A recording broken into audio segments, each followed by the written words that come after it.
dart anatomy. එහෙම නැත්නම් dart එකේ ව්‍යුහය. dart එකේ කොටස් තමයි මම අද ඔයගලන්ට කියලා දෙන්නේ මේක දන්නේ නැති අයට.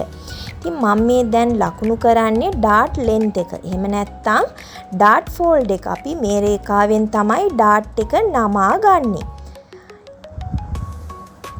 දැන් මම ලකුණු කරන්නේ dart apex එක. ඒ කියන්නේ dart එක අවසන් වන ලක්ෂය. අපි dart එකේ පළල ලකුණු කරලා පළල සිට උඩට තමයි සාමාන්‍යයෙන් dart එක අවසන් කරගන්නේ.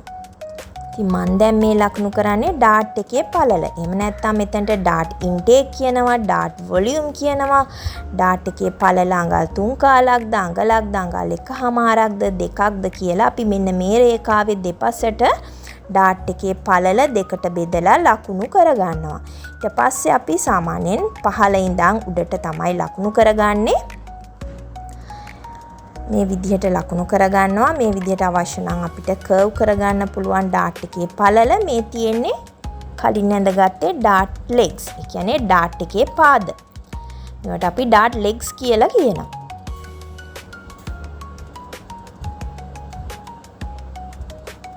මේ තියෙන්නේ dart length එක.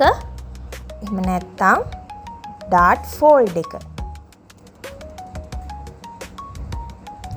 මේ dart width එක, dart intake, dart volume කියලා කියනවා. ඉතින් pattern making වලට අදාළ පුංචි විෂය කරුණු ඔයගොල්ලෝ දැනගන්න ආස නම් අපේ TikTok profile එක follow කරලා තියාගන්න.